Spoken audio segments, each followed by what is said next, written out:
Sabiduría, capítulo 1. Amen la justicia. Ustedes, los que gobiernan la tierra, piensen rectamente acerca del Señor y búsquenlo con sencillez de corazón. Porque Él se deja encontrar por los que no lo tientan, y se manifiesta a los que no desconfían de Él. Los pensamientos tortuosos apartan de Dios, y el poder puesto a prueba, confunde a los insensatos. La sabiduría no entra en un alma que hace el mal ni habita en un cuerpo sometido al pecado.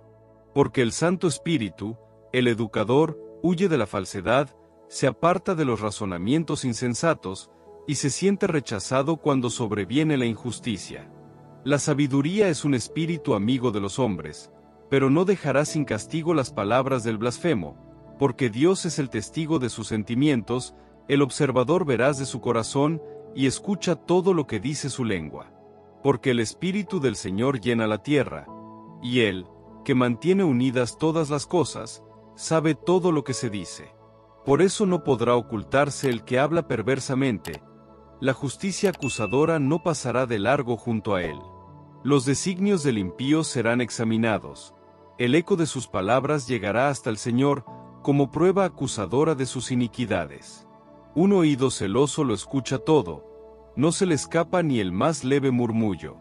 Cuídense, entonces, de las murmuraciones inútiles y preserven su lengua de la maledicencia, porque la palabra más secreta no se pronuncia en vano, y una boca mentirosa da muerte al alma. No busquen la muerte viviendo extraviadamente, ni se atraigan la ruina con las obras de sus manos.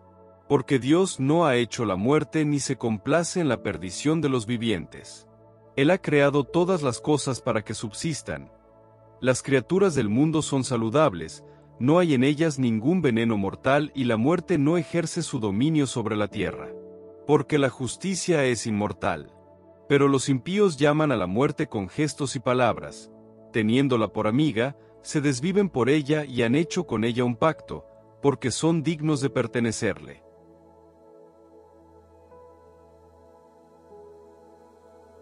Sabiduría, capítulo 2.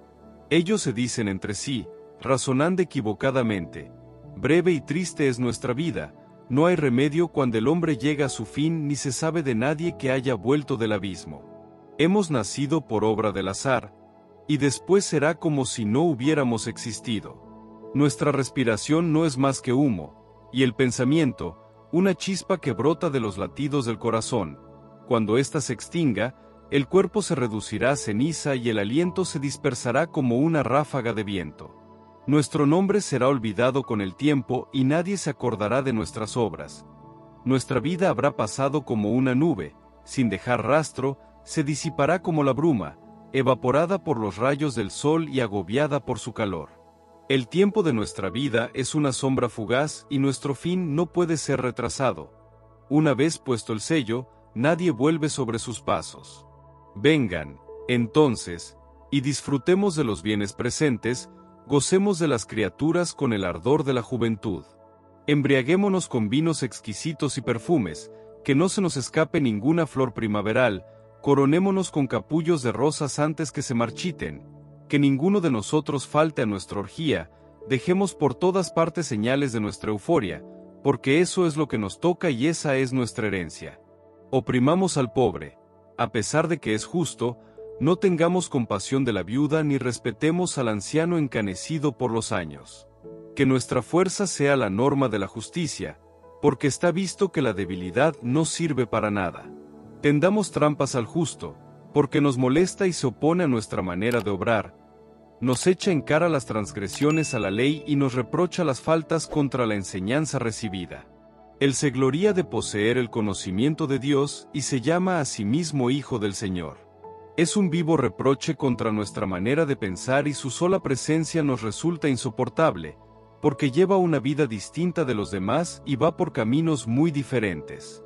Nos considera como algo viciado y se aparta de nuestros caminos como de las inmundicias. Él proclama dichosa la suerte final de los justos y se jacta de tener por Padre a Dios. Veamos si sus palabras son verdaderas y comprobemos lo que le pasará al final.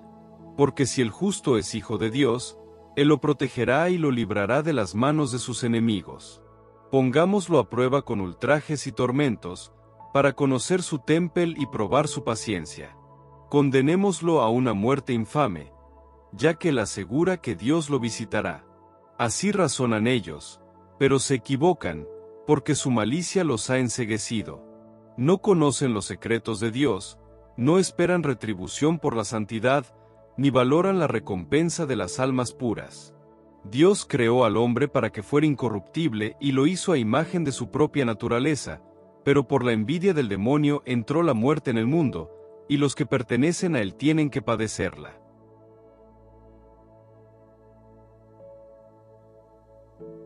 Sabiduría, capítulo 3. Las almas de los justos están en las manos de Dios, y no los afectará ningún tormento. A los ojos de los insensatos parecían muertos, su partida de este mundo fue considerada una desgracia y su alejamiento de nosotros una completa destrucción, pero ellos están en paz. A los ojos de los hombres, ellos fueron castigados, pero su esperanza estaba colmada de inmortalidad. Por una leve corrección, recibirán grandes beneficios, porque Dios los puso a prueba y los encontró dignos de él. Los probó como oro en el crisol y los aceptó como un holocausto. Por eso brillarán cuando Dios los visite, y se extenderán como chispas por los rastrojos. Juzgarán a las naciones y dominarán a los pueblos, y el Señor será su rey para siempre. Los que confían en él comprenderán la verdad, y los que le son fieles permanecerán junto a él en el amor. Porque la gracia y la misericordia son para sus elegidos. Pero los impíos tendrán un castigo conforme a sus razonamientos, porque desdeñaron al justo y se apartaron del Señor. El que desprecia la sabiduría y la enseñanza es un desdichado. Vana es su esperanza, inútiles sus esfuerzos, infructuosas sus obras. Sus mujeres son insensatas, sus hijos perversos y su descendencia maldita. Feliz, en cambio, la mujer estéril que no se ha manchado, la que no tuvo relaciones ilícitas. Ella dará frutos cuando Dios visite las almas. Feliz también el eunuco que no cometió ninguna iniquidad ni tuvo pensamientos perversos contra el Señor. Por su fidelidad se le dará una gracia especial, una herencia muy deseable en el templo del Señor. Porque es glorioso el fruto de los trabajos honestos, e indefectible la raíz de la sabiduría. Pero los hijos de los adúlteros no llegarán a su madurez y la descendencia de una unión ilegítima desaparecerá. Aunque vivan mucho tiempo, serán tenidos por nada, y al fin su vejez será deshonrosa. Si mueren pronto, no tendrán esperanza ni consuelo en el día del discernimiento, porque es penoso el fin de una raza injusta.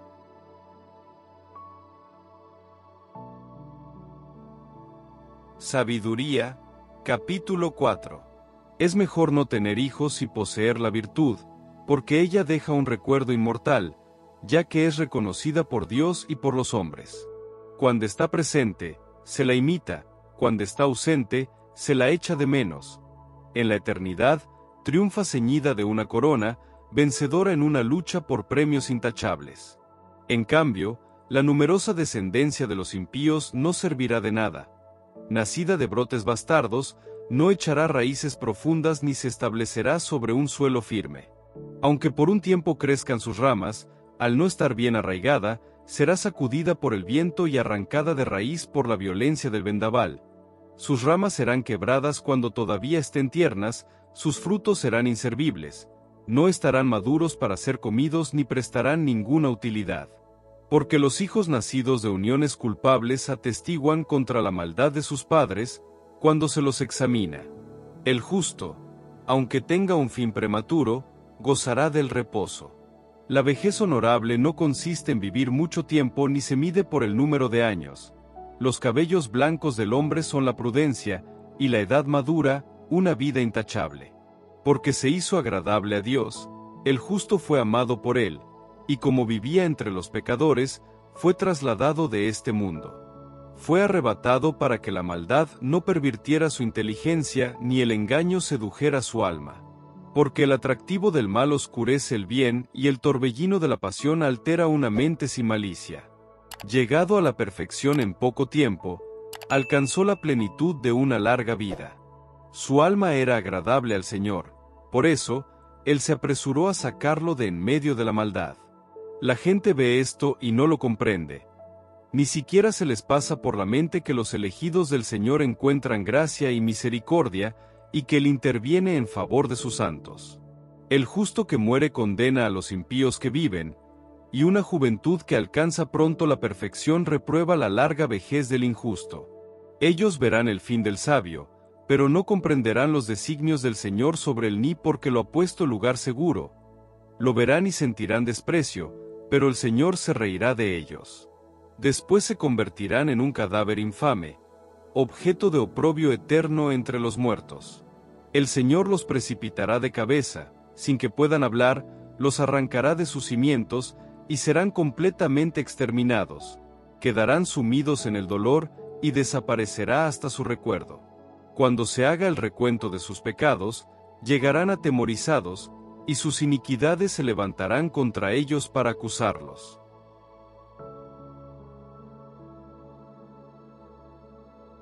Sabiduría, capítulo 5.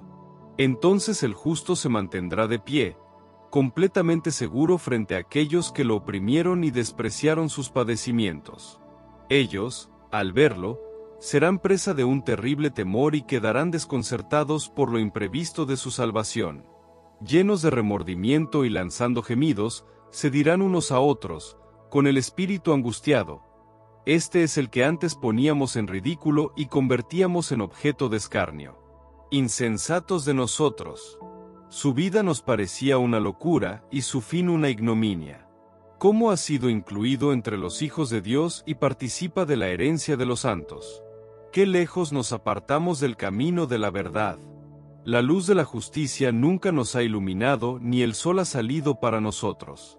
Nos hemos hartado de los senderos del mal y la perdición, hemos atravesado desiertos sin caminos, pero no hemos conocido el camino del Señor.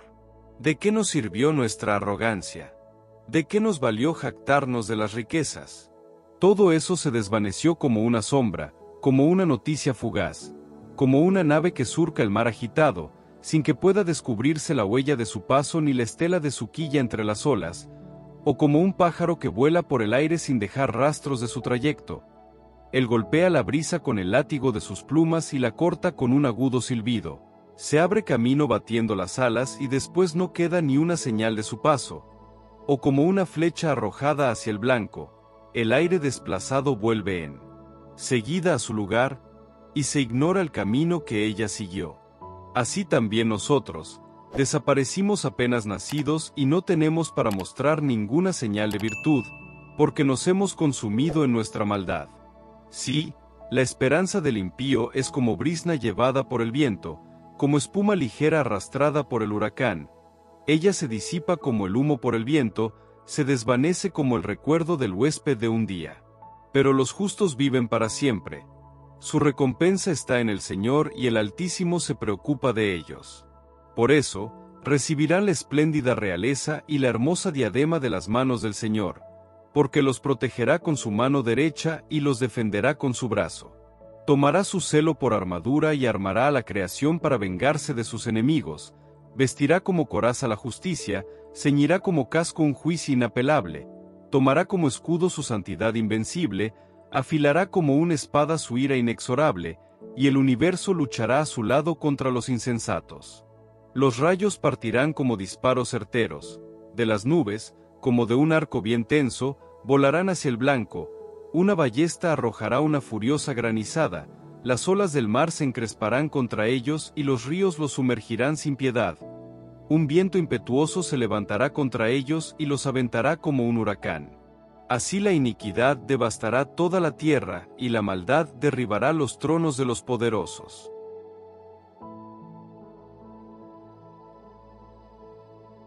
Sabiduría, capítulo 6. Escuchen, reyes, y comprendan. Aprendan, jueces de los confines de la tierra. Presten atención, los que dominan multitudes y están orgullosos de esa muchedumbre de naciones. Porque el Señor les ha dado el dominio, y el poder lo han recibido del Altísimo. Él examinará las obras de ustedes y juzgará sus designios. Ya que ustedes, siendo ministros de su reino, no han gobernado con rectitud ni han respetado la ley ni han obrado según la voluntad de Dios, Él caerá sobre ustedes en forma terrible y repentina, ya que un juicio inexorable espera a los que están arriba. Al pequeño, por piedad, se le perdona, pero los poderosos serán examinados con rigor. Porque el Señor de todos no retrocede ante nadie, ni lo intimida la grandeza. Él hizo al pequeño y al grande, y cuida de todos por igual, pero los poderosos serán severamente examinados. A ustedes, soberanos, se dirigen mis palabras, para que aprendan la sabiduría y no incurran en falta. Porque los que observen santamente las leyes santas serán reconocidos como santos, y los que se dejen instruir por ellas, también en ellas encontrarán su defensa. Deseen, entonces, mis palabras, búsquenlas ardientemente, y serán instruidos. La sabiduría es luminosa y nunca pierde su brillo, se deja contemplar fácilmente por los que la aman y encontrar por los que la buscan. Ella se anticipa a darse a conocer a los que la desean. El que madruga para buscarla no se fatigará, porque la encontrará sentada a su puerta. Meditar en ella es la perfección de la prudencia, y el que se desvela por su causa pronto quedará libre de inquietudes. La sabiduría busca por todas partes a los que son dignos de ella, se les aparece con benevolencia en los caminos y les sale al encuentro en todos sus pensamientos. El comienzo de la sabiduría es el verdadero deseo de instruirse, querer instruirse es amarla es cumplir sus leyes, observar sus leyes, es garantía de incorruptibilidad, y la incorruptibilidad hace estar cerca de Dios. Así, el deseo de la sabiduría conduce a la realeza. Si a ustedes, entonces, soberanos de los pueblos, les agradan los tronos y los cetros, honren a la sabiduría y reinarán para siempre. ¿Pero qué es la sabiduría y cuál es su origen? Yo lo voy a anunciar, sin ocultarle sus misterios. Me remontaré hasta sus orígenes más remotos, pondré al descubierto su conocimiento, y no me apartaré de la verdad. No me acompañará en el camino la envidia corrosiva, porque ella no tiene nada en común con la sabiduría.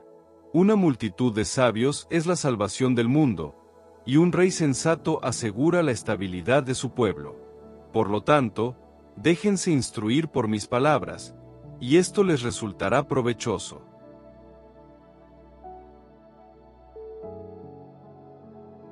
Sabiduría, capítulo 7. Yo también soy un hombre mortal, igual que todos, nacido del primer hombre, que fue formado de la tierra. En el seno de una madre fue modelada mi carne.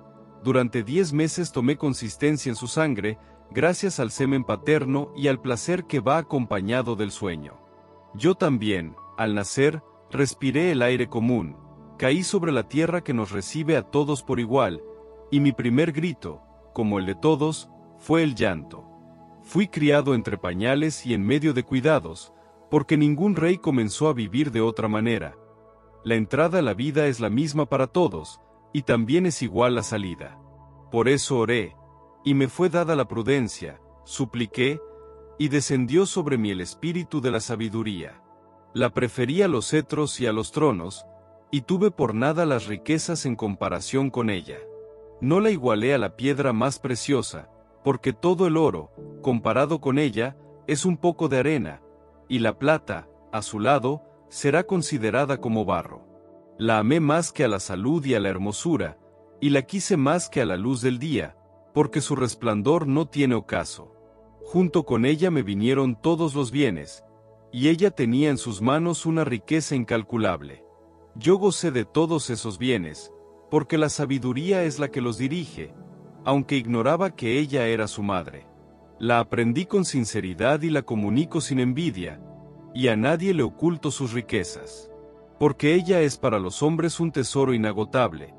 Los que la adquieren se ganan la amistad de Dios, ya que son recomendados a Él por los dones de la instrucción. Que Dios me conceda hablar con inteligencia, y que mis pensamientos sean dignos de los dones recibidos, porque Él mismo es el guía de la sabiduría y el que dirige a los sabios. En sus manos estamos nosotros y nuestras palabras, y también todo el saber y la destreza para obrar. Él me dio un conocimiento exacto de todo lo que existe, para comprender la estructura del mundo y la actividad de los elementos, el comienzo, el fin y el medio de los tiempos, la alternancia de los solsticios y el cambio de las estaciones, los ciclos del año y las posiciones de los astros, la naturaleza de los animales y los instintos de las fieras, el poder de los espíritus y los pensamientos de los hombres, las variedades de las plantas y las propiedades de las raíces.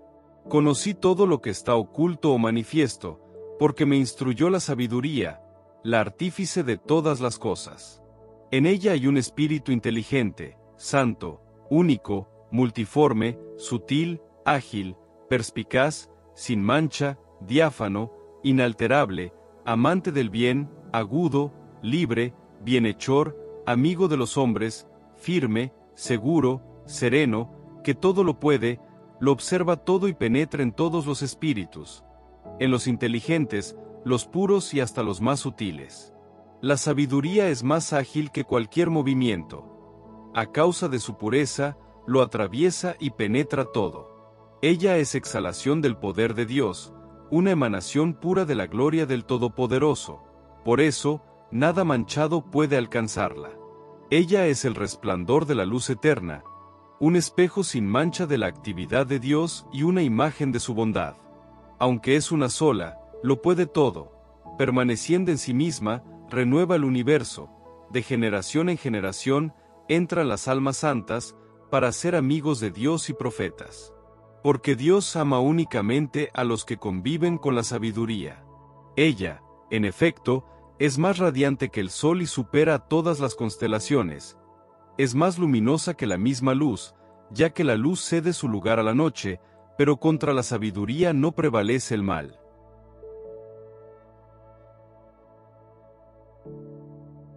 Sabiduría, capítulo 8. Ella despliega su fuerza de un extremo hasta el otro, y todo lo administra de la mejor manera. Yo la amé y la busqué desde mi juventud, traté de tomarla por esposa y me enamoré de su hermosura. Su intimidad con Dios hace resaltar la nobleza de su origen, porque la amó el Señor de todas las cosas. Está iniciada en la ciencia de Dios y es ella la que elige sus obras. Si la riqueza es un bien deseable en la vida, ¿qué cosa es más rica que la sabiduría que todo lo hace?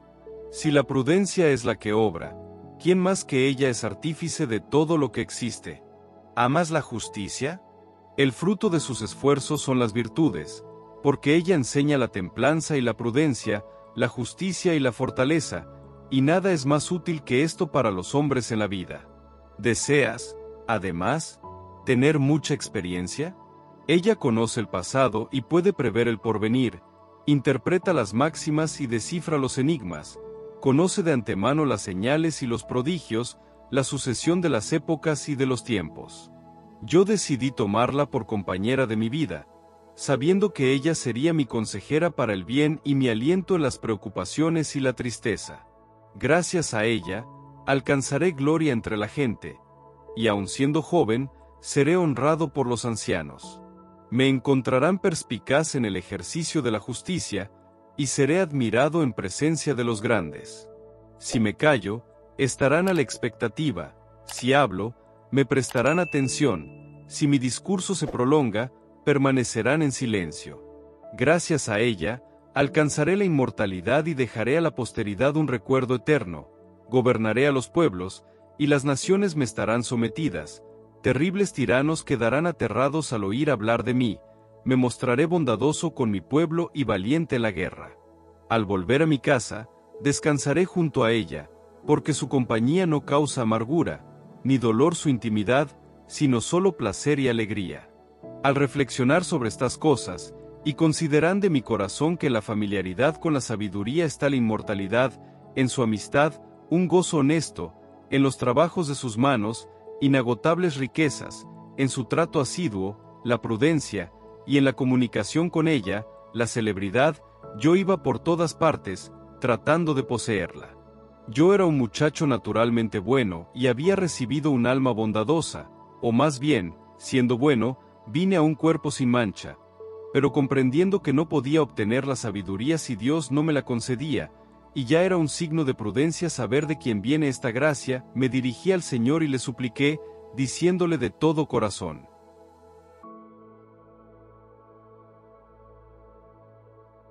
Sabiduría, capítulo 9.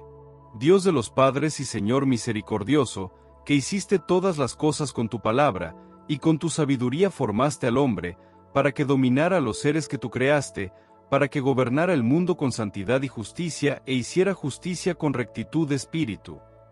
Dame la sabiduría, que comparte tu trono, y no me excluyas del número de tus hijos. Porque yo soy tu servidor y el hijo de tu servidora, un hombre débil y de vida efímera, de poca capacidad para comprender el derecho y las leyes.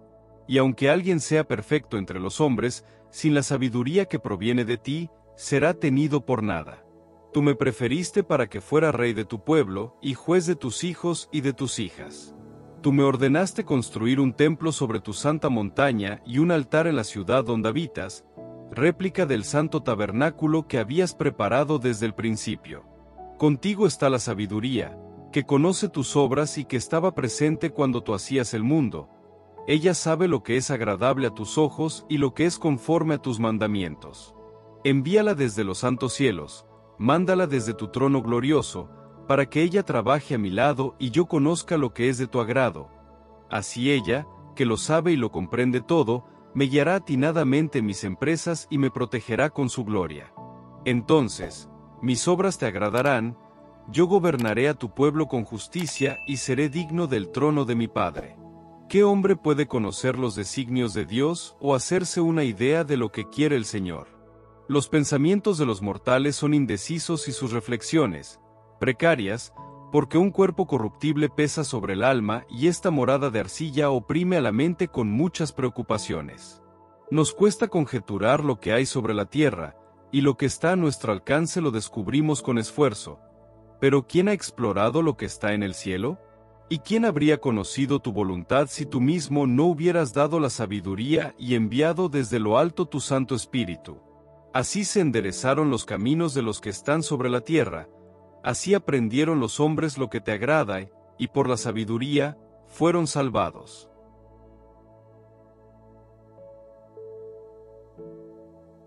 Sabiduría, capítulo 10.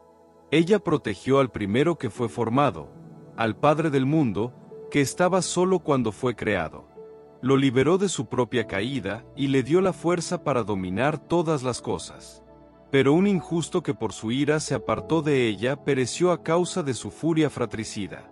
Y cuando, por culpa de él, las aguas anegaron la tierra, de nuevo la salvó la sabiduría, guiando al justo sobre una simple madera. Cuando las naciones, por su perversión unánime, fueron confundidas, ella reconoció al justo, lo conservó irreprochable delante de Dios y lo hizo más fuerte que la ternura hacia su Hijo. Cuando eran exterminados los impíos, ella libró a un justo, escapado del fuego que caía sobre las 5 ciudades. En testimonio de semejante perversidad, humea allí todavía una tierra desolada, los arbustos dan frutos que no llegan a madurar y, como recuerdo de un alma incrédula, se alza una columna de sal. Por haberse apartado del camino de la sabiduría, no solo tuvieron la desgracia de no conocer el bien, sino que, además, dejaron a los vivientes un momento de su locura, para que sus faltas no quedaran ocultas. La sabiduría, en cambio, libró de las fatigas a sus servidores. Al justo que huía de la ira de su hermano, ella lo guió por senderos rectos, le mostró la realeza de Dios, y le dio el conocimiento de las cosas santas. Lo hizo prosperar en sus duros trabajos y multiplicó el fruto de sus esfuerzos. Lo asistió contra la codicia de sus explotadores y lo colmó de riquezas. Lo protegió contra sus enemigos y lo defendió de los que acechaban contra él. Y le otorgó la palma en un rudo combate, para que supiera que la piedad es más poderosa que todo. Ella no abandonó al justo que fue vendido, sino que lo libró del pecado, descendió con él a la cisterna, y no lo abandonó en la prisión hasta entregarle el cetro de la realeza y la autoridad sobre los que lo sojuzgaban. Así puso en evidencia la mentira de sus calumniadores y le dio una gloria eterna. Ella liberó de una nación opresora a un pueblo santo, a una raza irreprochable. Entró en el alma de un servidor del Señor y enfrentó a reyes temibles con prodigios y señales. Otorgó a los santos la recompensa de sus trabajos y los condujo por un camino admirable. Fue para ellos una sombra protectora durante el día y un fulgor de estrellas durante la noche. Los hizo pasar a pie por el mar Rojo y los condujo a través de las aguas caudalosas. A sus enemigos, en cambio, los sumergió y después los despidió a borbotones desde el fondo del abismo. Así, los justos despojaron a los impíos y celebraron, Señor, tu santo nombre, alabando unánimemente tu mano protectora. Porque la sabiduría abrió la boca de los mudos y soltó la lengua de los más pequeños.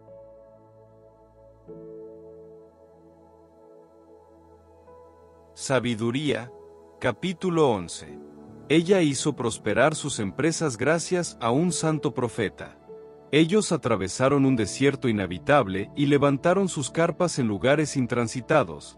Enfrentaron a sus enemigos y rechazaron a sus adversarios.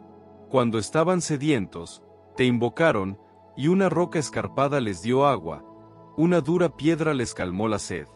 Así, lo mismo que sirvió de castigo a sus enemigos fue para ellos un beneficio en sus dificultades. En lugar de la vertiente perenne de un río, enturbiado por una mezcla de sangre y barro, como castigo por un decreto infanticida, les diste, contra toda esperanza, un agua abundante, mostrándoles por la sed que soportaron entonces como habías castigado a sus adversarios. Por la prueba a que fueron sometidos, aunque eran corregidos con misericordia, comprendieron los tormentos que soportaban los impíos, al ser juzgados con ira. Porque a ellos los probaste como un padre que reprende, pero a los otros los sentenciaste como un rey implacable que condena. Y tanto lejos como cerca de los tuyos, estaban igualmente atribulados, ya que una doble tristeza se apoderó de ellos y gimieron al recordar el pasado, cuando comprendieron que lo que a ellos los castigaba había sido un beneficio para los otros, sintieron la mano del Señor. Al que antes habían hecho exponer al peligro, y luego rechazaron con desprecio, lo admiraron al final de los acontecimientos, admiraron al que antes habían abandonado en las aguas después de sufrir una sed muy diferente a la de los justos. A causa de sus insensatos e injustos pensamientos, que los extraviaban hasta hacerles rendir culto a reptiles irracionales y a insectos despreciables, tú les enviaste como castigo una multitud de animales irracionales, para que comprendieran que uno es castigado con lo mismo que les sirve para pecar.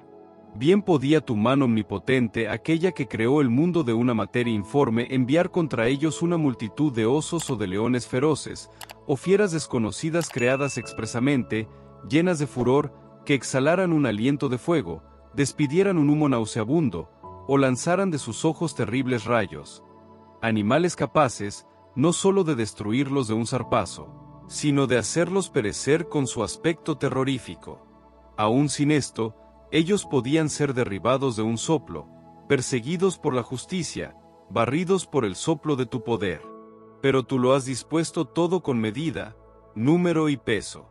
Tu inmenso poder está siempre a tu disposición. ¿Y quién puede resistir a la fuerza de tu brazo? El mundo entero es delante de ti como un grano de polvo que apenas inclina la balanza, como una gota de rocío matinal que cae sobre la tierra. Tú te compadeces de todos, porque todo lo puedes, y apartas los ojos de los pecados de los hombres para que ellos se conviertan. Tú amas todo lo que existe y no aborreces nada de lo que has hecho, porque si hubieras odiado algo, no lo habrías creado. ¿Cómo podría subsistir una cosa si tú no quisieras? ¿Cómo se conservaría si no la hubieras llamado? Pero tú eres indulgente con todos, ya que todo es tuyo, Señor, que amas la vida.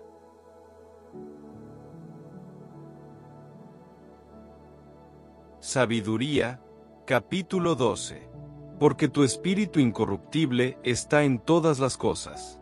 Por eso reprendes poco a poco a los que caen, y los amonestas recordándoles sus pecados, para que se aparten del mal y crean en ti, Señor. A los antiguos habitantes de tu tierra santa los aborreciste por sus prácticas detestables, actos de hechicería y ritos impíos. A esos crueles asesinos de niños, a esos devoradores de entrañas en banquetes de carne humana y de sangre, a esos iniciados en ritos sangrientos, a esos padres asesinos de seres indefensos, decidiste hacerlos perecer por las manos de nuestros padres, para que esta tierra, la más querida por ti entre todas, recibiera una digna colonia de hijos de Dios. Pero aun a ellos, por ser hombres, los trataste con indulgencia, y enviaste avispas como precursores de tu ejército, para que los exterminaran gradualmente. Ciertamente, tú hubieras podido, en una batalla campal, entregar a los impíos en manos de los justos, o bien aniquilarlos de un solo golpe por medio de animales feroces o por una sentencia inexorable. En cambio, ejecutando poco a poco tu sentencia, les dabas oportunidad de arrepentirse, aunque no ignorabas que su origen era perverso y su malicia innata y que jamás cambiarían su manera de pensar, porque una maldición pesaba sobre esa raza desde el principio. Y no fue por temor de nadie que les ofrecías dejar impunes sus pecados. ¿Quién podrá decirte, ¿qué has hecho? ¿Quién se opondrá a tu sentencia?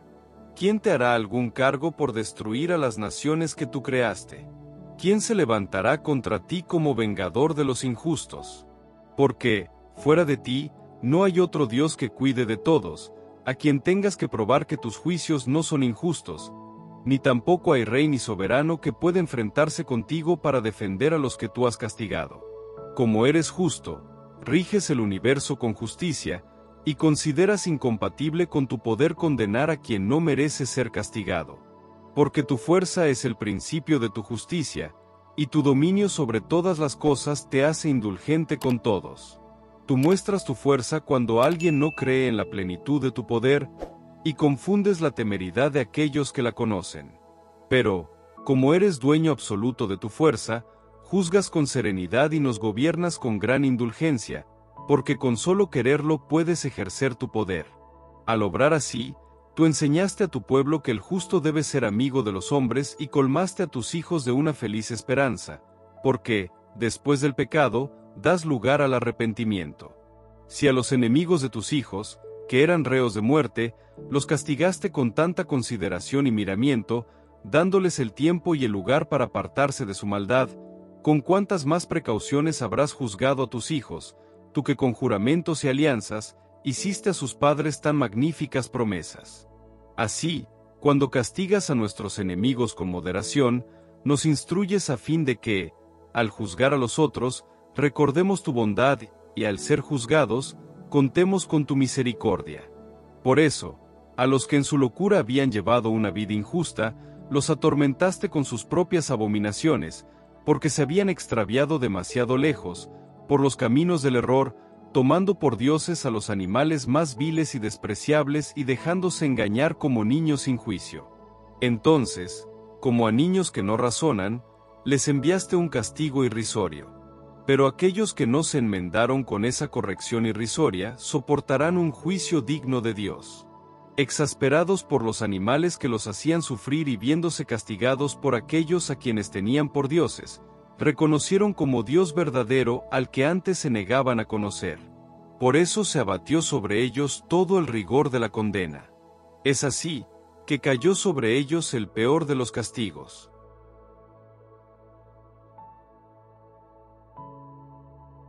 Sabiduría, capítulo 13. Sí, vanos por naturaleza son todos los hombres que han ignorado a Dios, los que, a partir de las cosas visibles, no fueron capaces de conocer a aquel que es, y al considerar sus obras, no reconocieron al artífice. En cambio, tomaron por dioses rectores del universo al fuego, al viento, al aire sutil, a la bóveda estrellada, al agua impetuosa o a los astros luminosos del cielo. Ahora bien, si fascinados por la hermosura de estas cosas, ellos las consideraron como dioses, piensen cuánto más excelente es el Señor de todas ellas, ya que el mismo autor de la belleza es el que las creó. Y si quedaron impresionados por su poder y energía, comprendan, a partir de ellas, cuánto más poderoso es el que las formó. Porque, a partir de la grandeza y hermosura de las cosas, se llega, por analogía, a contemplar a su autor. Sin embargo, estos hombres no merecen una grave reprensión, porque tal vez se extravían buscando a Dios y queriendo encontrarlo. Como viven ocupándose de sus obras, las investigan y se dejan seducir por lo que ven. Tan bello es el espectáculo del mundo. Pero ni aún así son excusables. Si han sido capaces de adquirir tanta ciencia para escrutar el curso del mundo entero, ¿cómo no encontraron más rápidamente al Señor de todo? Desgraciados, porque han puesto su esperanza en cosas muertas, los que llamaron dioses a obras fabricadas por las manos del hombre, al oro y la plata trabajados con arte, a figuras de animales o a una piedra sin valor esculpida por una mano antigua. Tomemos, por ejemplo, un leñador. Él derriba con la sierra un árbol fácil de voltear, le quita hábilmente toda la corteza, lo trabaja con maestría y hace con él un objeto útil para el uso común. Con las astillas que sobran calienta su comida y sacia su apetito. Pero queda todavía un resto que no sirve para nada, un tronco retorcido y lleno de nudos. Él lo toma, lo esculpe para llenar sus ratos de ocio, lo talla con habilidad en sus momentos libres, y le da forma humana o lo hace semejante a un vil animal. Después, lo recubre de minio, colorea la superficie de rojo, y disimula todos sus defectos con un enduido. Le prepara un sitio adecuado, lo coloca en la pared y lo asegura con un clavo. De esa manera, toma precauciones para que no se caiga, sabiendo que no puede valerse por sí mismo, porque no es más que una imagen y tiene necesidad de ayuda. Sin embargo, cuando ruega por sus bienes, por su hogar o sus hijos, no se avergüenza de dirigir la palabra a ese objeto sin vida. Reclama salud a un inválido, implora vida a un muerto, pide socorro al más inexperto. Al emprender un viaje, ruega al que es incapaz de dar un paso, para sus ganancias, sus empresas y el éxito de sus trabajos. Pide vigor al que no tiene en sus manos ningún vigor.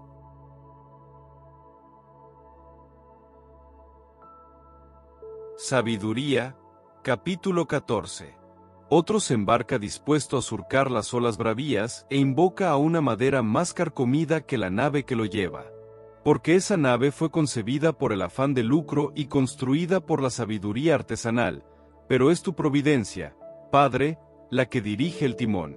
Sí, tú has abierto un camino en el mar y un sendero seguro entre las olas, mostrando así que puedes salvar de todo peligro, incluso si uno se embarca sin ninguna experiencia. Tú no quieres que las obras de tu sabiduría sean estériles. Por eso los hombres confían su vida a una simple madera, y atraviesan a salvo las olas sobre una frágil embarcación. Así, en el principio, mientras perecían los gigantes orgullosos, la esperanza del mundo se refugió en una frágil embarcación, que, dirigida por tu mano, dejó al futuro el germen de nuevas generaciones. Bendita la madera convertida en instrumento de justicia, pero maldito el ídolo hecho por manos humanas, tanto él como su autor, este por haberlo fabricado y aquel porque, siendo corruptible, fue llamado Dios.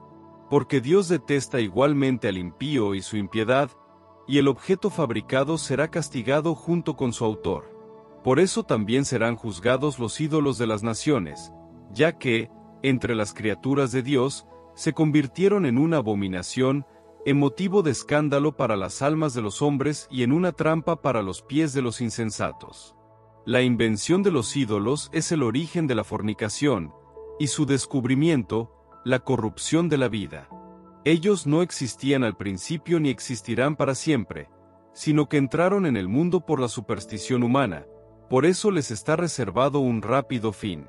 Un padre, afligido por un duelo prematuro, encarga una imagen de su hijo tan pronto arrebatado, y al que antes no era más que un cadáver, ahora lo honra como a un dios y transmite a los suyos misterios y ritos. Luego, con el tiempo, esta impía costumbre es observada como ley. Asimismo, por orden de los soberanos, se rendía culto a las estatuas. Como no se los podía honrar en persona, a causa de la distancia, reprodujeron esa figura lejana, fabricando una imagen visible del rey que veneraban. Así se adulaba con fervor al ausente como si estuviera presente. La ambición del artista contribuyó a extender este culto, atrayendo incluso a los que ni siquiera conocían al rey, porque aquel, deseoso sin duda de complacer al soberano, empleó todo su arte para hacerlo más hermoso de lo que era.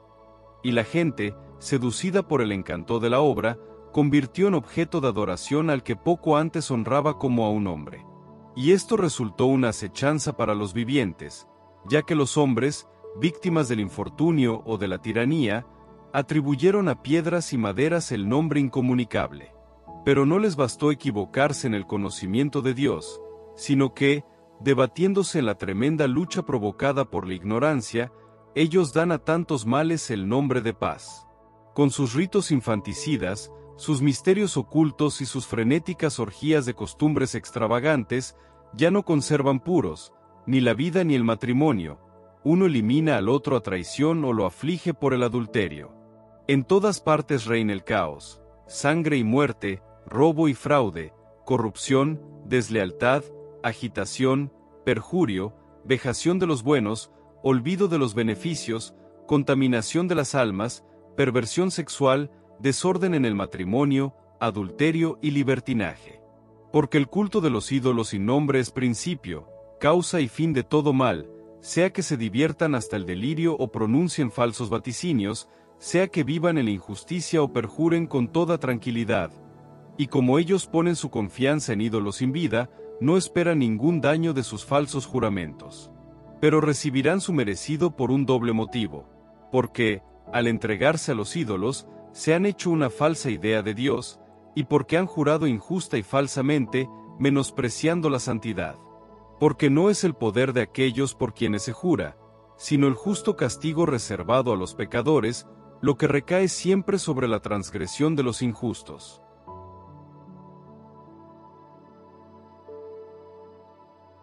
Sabiduría, capítulo 15. Pero tú, Dios nuestro, eres bondadoso y fiel, eres paciente y todo lo administras con misericordia.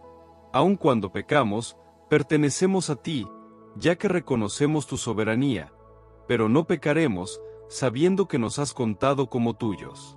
Porque conocerte a ti es la perfecta justicia, y reconocer tu soberanía es la raíz de la inmortalidad.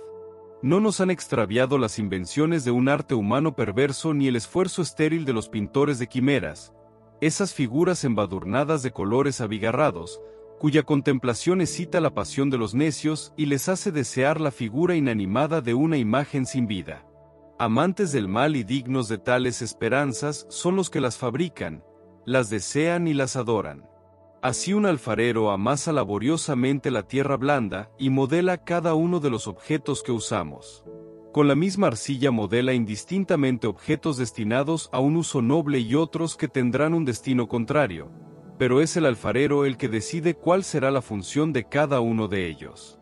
Después, con un esfuerzo mal empleado, utiliza la misma arcilla para modelar un falso dios, y el que hace eso es un hombre que poco antes nació de la tierra y dentro de poco volverá a la tierra de donde fue sacado, cuando se le pida que devuelva su alma.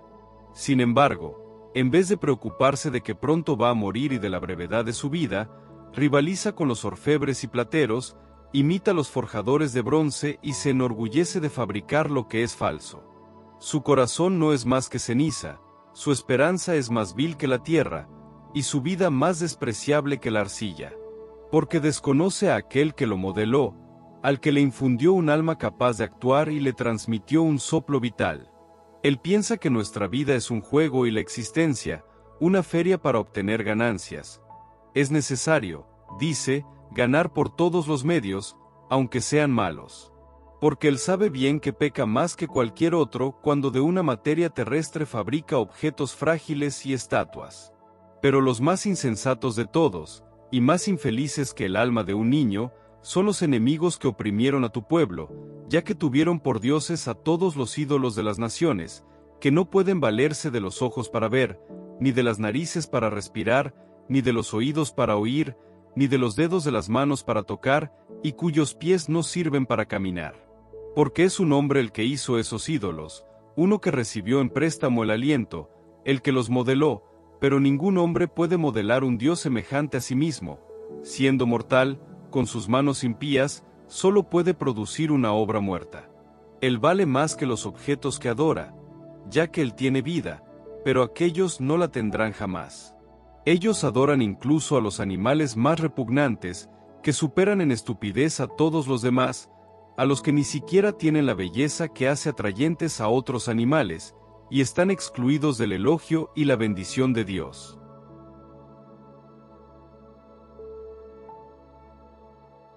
Sabiduría, Capítulo 16. Por eso, con toda justicia fueron castigados con seres semejantes y atormentados con una infinidad de bichos. En lugar de ese castigo, fuiste benévolo con tu pueblo, y para satisfacer su voraz apetito, le preparaste como alimento un manjar exquisito: las codornices. Así los egipcios, a pesar de su deseo de comer, perdieron el apetito natural ante el aspecto repugnante de los animales enviados contra ellos. Tu pueblo, en cambio, sometido a privación por poco tiempo, participó de un manjar exquisito. Porque era necesario que a aquellos opresores les sobreviniera una penuria inevitable y que a estos solo se les hiciera ver cómo eran atormentados sus enemigos. Incluso cuando se desencadenó sobre tu pueblo el furor terrible de animales feroces, y ellos perecían por la mordedura de serpientes huidizas, tu ira no duró hasta el extremo. A manera de advertencia, fueron atribulados por poco tiempo, teniendo ya una prenda de salvación para que recordaran el mandamiento de tu ley. En efecto, aquel que se volvía hacia ella era salvado, no por lo que contemplaba, sino por ti, el Salvador de todos. Así demostraste a nuestros enemigos que eres tú el que libra de todo mal. Ellos murieron por la picadura de langostas y moscas, y no se podía encontrar un remedio para sus vidas, porque merecían ser castigados por esos animales. Pero contra tus hijos, ni siquiera pudieron los dientes de las serpientes venenosas, porque tu misericordia vino a su encuentro y los sanó. Para que se acordaran de tus palabras, eran aguijoneados y se curaban rápidamente, no sea que cayeran en un profundo olvido y así quedaran excluidos de tu acción bienhechora. Y no los sanaron las hierbas ni los ungüentos sino tu palabra, Señor, que todo lo cura. Porque tú tienes poder sobre la vida y la muerte, haces bajar a las puertas del abismo y haces subir de allí. El hombre, en su malicia, puede matar, pero no hace volver el espíritu una vez que se fue, ni libera al alma recibida por el abismo. Es imposible escapar de tu mano. Los impíos que rehusaban conocerte fueron golpeados por la fuerza de tu brazo. Los acosaron lluvias insólitas, granizadas, aguaceros implacables, y el fuego los consumió. Pero lo más extraño era que en el agua, que todo lo apaga, el fuego se encendía más, porque el universo combate en defensa de los justos. Unas veces, las llamas se apaciguaban para no abrazar a los animales enviados contra los impíos, y para que, al verlas, estos se sintieran perseguidos por un juicio de Dios. Otras veces, dentro mismo del agua, las llamas ardían con una fuerza superior a la del fuego, para destruir las cosechas de una tierra injusta. En lugar de esto, nutriste a tu pueblo con un alimento de ángeles, y sin que ellos se fatigaran, les enviaste desde el cielo un pan ya preparado, capaz de brindar todas las delicias y adaptado a todos los gustos. Y el sustento que les dabas manifestaba tu dulzura hacia tus hijos, porque, adaptándose al gusto del que lo comía, se transformaba según el deseo de cada uno. La nieve y el hielo resistían al fuego sin derretirse, a fin de que supieran que solamente los frutos de los enemigos eran destruidos por el fuego que ardía en medio del granizo y fulguraba bajo la lluvia. Mientras que, por el contrario, ese mismo fuego olvidaba hasta su propio poder para respetar el alimento de los justos. Porque la creación, que está al servicio de ti, su creador, se pone en tensión para castigar a los injustos y se distiende para beneficiar a los que confían en ti. Por eso también entonces, transformándose completamente, ella estaba al servicio de tu generosidad, que a todos alimenta, de acuerdo con el deseo de los que te suplicaban. Así los hijos que tú has amado, Señor, debían aprender que no son las diversas clases de frutos los que alimentan al hombre, sino que es tu palabra la que sostiene a los que creen en ti. Porque lo que el fuego no lograba destruir se derretía al simple calor de un tenue rayo de sol, para que se pusiera bien de manifiesto que hay que anticiparse al sol para darte gracias y encontrarse contigo al despuntar el día. Pero la esperanza del ingrato se diluirá como la escarcha invernal y correrá como agua inservible.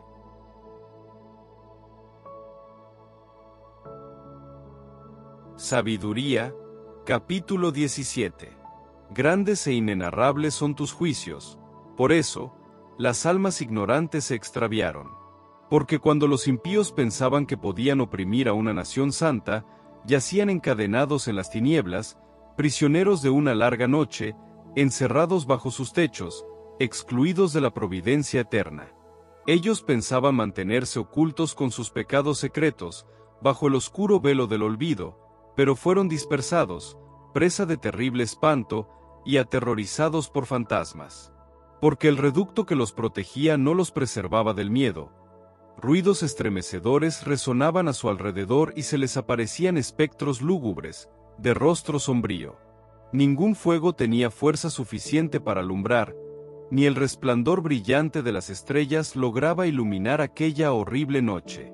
Solamente brillaba para ellos una masa de fuego que se encendía por sí misma, sembrando el terror, y una vez desaparecida aquella visión, quedaban aterrados y consideraban lo que habían visto peor de lo que era. Los artificios de la magia resultaban ineficaces, y su pretendida ciencia quedaba vergonzosamente desmentida, porque los que prometían liberar las almas enfermas de temores y sobresaltos, estaban, ellos mismos, enfermos de un temor ridículo. Aunque nada terrorífico les infundiera temor, horrorizados por el paso de los bichos y el silbido de los reptiles, se morían de miedo, y hasta rehusaban mirar el aire, del que nadie puede escapar. Porque la maldad es cobarde y su propio testimonio la condena. Acosada por la conciencia, imagina siempre lo peor. El miedo, en efecto, no es sino el abandono de la ayuda que da la reflexión. Cuanto menos se cuenta con esa seguridad interior, tanto más grave se considera ignorar la causa del tormento. Durante esa noche verdaderamente impotente, salida de las profundidades del abismo impotente, sumergidos en un mismo sueño, eran perseguidos a la vez por espectros monstruosos y paralizados por el desfallecimiento de su alma, porque un terror repentino e inesperado los había invadido. Así, cualquiera que caía en ese estado quedaba prisionero, encerrado en esa prisión sin hierros. Ya fuera labrador o pastor, o trabajara en lugares solitarios, al ser sorprendido, tenía que soportar la ineludible necesidad, porque todos estaban atados por una misma cadena de tinieblas. El silbido del viento, el canto melodioso de los pájaros en la arboleda, el ruido cadencioso de las aguas en su impetuoso correr, el violento estruendo de las rocas cayendo en avalanchas, la invisible carrera de animales encabritados, el rugido de las fieras más salvajes, el eco que retumba en los huecos de las montañas, todo los llenaba de terror y los paralizaba.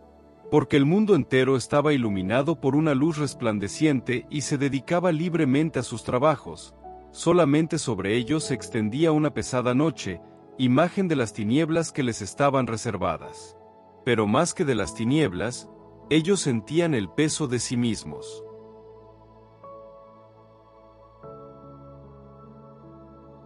Sabiduría, capítulo 18. Para tus santos, en cambio, brillaba una intensa luz. Los egipcios, que oían sus voces, sin distinguir su figura, los consideraban dichosos porque no tenían que sufrir como ellos, les daban gracias porque no se vengaban de los daños recibidos, y les pedían perdón por su actitud hostil. En lugar de esas tinieblas, diste a los tuyos una columna de fuego, para que les sirviera de guía en un camino desconocido y del sol inofensivo en su gloriosa emigración. Pero merecían estar privados de la luz y prisioneros de las tinieblas los que habían retenido cautivos a tus hijos, por quienes debía transmitirse al mundo la luz incorruptible de la ley. Como ellos habían resuelto hacer perecer a los hijos pequeños de los santos y de los niños expuestos al peligro, uno solo se salvó para castigarlos. Tú les arrebataste un gran número de sus hijos y los hiciste perecer a todos juntos en las aguas impetuosas. Aquella noche fue dada a conocer de antemano a nuestros padres, para que, sabiendo con seguridad en qué juramentos habían creído, se sintieran reconfortados. Tu pueblo esperaba, a la vez, la salvación de los justos y la perdición de sus enemigos, porque con el castigo que infligiste a nuestros adversarios, tú nos cubriste de gloria, llamándonos a ti. Por eso, los santos hijos de los justos ofrecieron sacrificios en secreto, y establecieron de común acuerdo esta ley divina, que los santos compartirían igualmente los mismos bienes y los mismos peligros, y ya entonces entonaron los cantos de los padres. Les hacía eco el clamor confuso de sus enemigos, y se propagaban los gritos lastimeros de los que lloraban a sus hijos. Un mismo castigo hería al esclavo y al dueño. El hombre del pueblo sufría lo mismo que el rey. Todos por igual tenían innumerables cadáveres, abatidos por el mismo género de muerte. Los sobrevivientes no daban abasto para sepultarlos, porque en un instante había sido destruido lo mejor de su estirpe. Así, aquellos que a causa de los sortilegios se habían vuelto totalmente incrédulos, ante la pérdida de sus primogénitos, confesaron que ese pueblo era hijo de Dios. Cuando un silencio apacible envolvía todas las cosas, y la noche había llegado a la mitad de su rápida carrera, tu palabra omnipotente se lanzó desde el cielo, desde el trono real, como un guerrero implacable, en medio del país condenado al exterminio. Empuñando como una espada afilada tu decreto irrevocable, se detuvo y sembró la muerte por todas partes. A la vez que tocaba el cielo, avanzaba sobre la tierra. Entonces, bruscamente, las visiones de horribles pesadillas los sobresaltaron, y los invadieron terrores inesperados. Tendidos medio muertos por todas partes, hacían saber cuál era la causa de su muerte, porque los sueños que los habían agitado se lo habían advertido de antemano, para que no perecieran sin saber por qué padecían esos males. También los justos experimentaron la muerte, y una multitud fue masacrada en el desierto. Pero la ira divina no duró mucho tiempo, porque muy pronto un hombre irreprochable salió en su defensa, con las armas de su propio ministerio, la oración y el incienso expiatorio. Él afrontó la cólera divina y puso fin a la calamidad, demostrando así que era tu servidor. Él venció la animosidad divina, no con la fuerza del cuerpo ni con el poder de las armas, sino que, por medio de la palabra, hizo entrar en razón al que infligía el castigo, recordándole las alianzas y los juramentos hechos a los padres. Cuando los cadáveres yacían amontonados unos sobre otros, él se interpuso, contuvo la cólera divina y les cerró el camino hacia los que aún vivían. Porque sobre sus vestiduras sacerdotales estaba el mundo entero, sobre las 4 hileras de piedras preciosas estaban grabados los nombres gloriosos de los padres, y sobre la diadema de su cabeza estaba tu majestad. Ante esto, el exterminador retrocedió lleno de temor, ya que bastaba con una sola prueba de tu ira.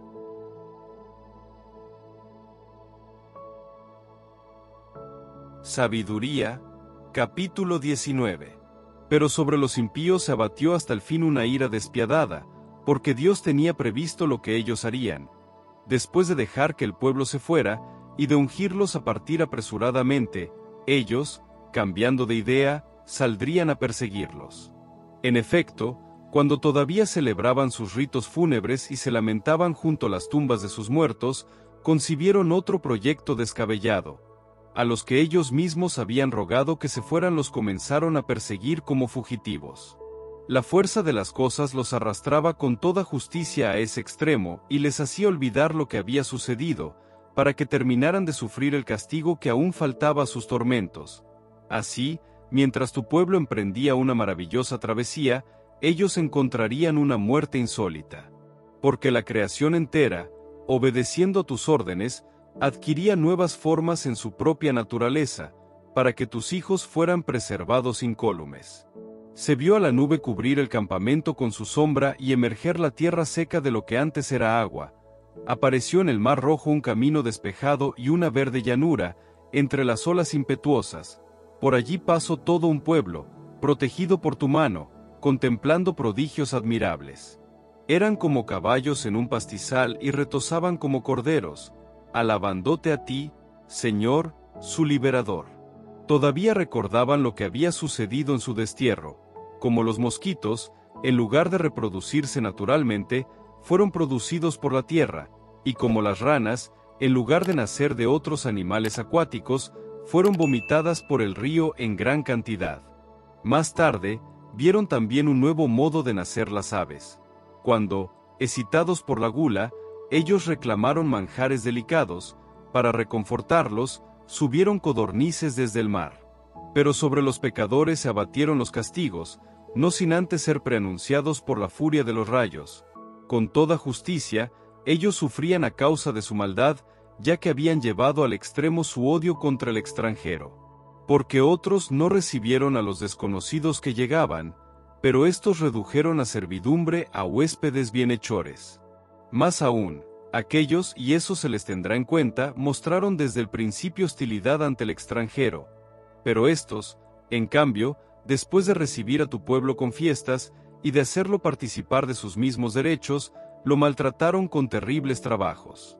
Por eso fueron castigados con la ceguera, como aquellos otros a las puertas del justo, cuando rodeados de profundas tinieblas, cada uno buscaba el acceso de su puerta. Así, los elementos intercambiaban entre sí sus propiedades, como en un instrumento de cuerdas los sonidos cambian de ritmo, permaneciendo siempre la misma tonalidad. Esto es lo que se infiere claramente al examinar lo sucedido. Seres terrestres se volvían acuáticos, los que nadan se desplazaban sobre la tierra. El fuego superaba en el agua su propia fuerza y el agua olvidaba su poder de apagar. Las llamas, por el contrario, no consumían la carne de los seres corruptibles que pasaban por ellas, ni tampoco derretían aquel alimento divino, parecido a la escarcha y tan fácil de disolverse. Por todos los medios, Señor, tú has engrandecido y glorificado a tu pueblo, y no has dejado de asistirlo en todo tiempo y lugar.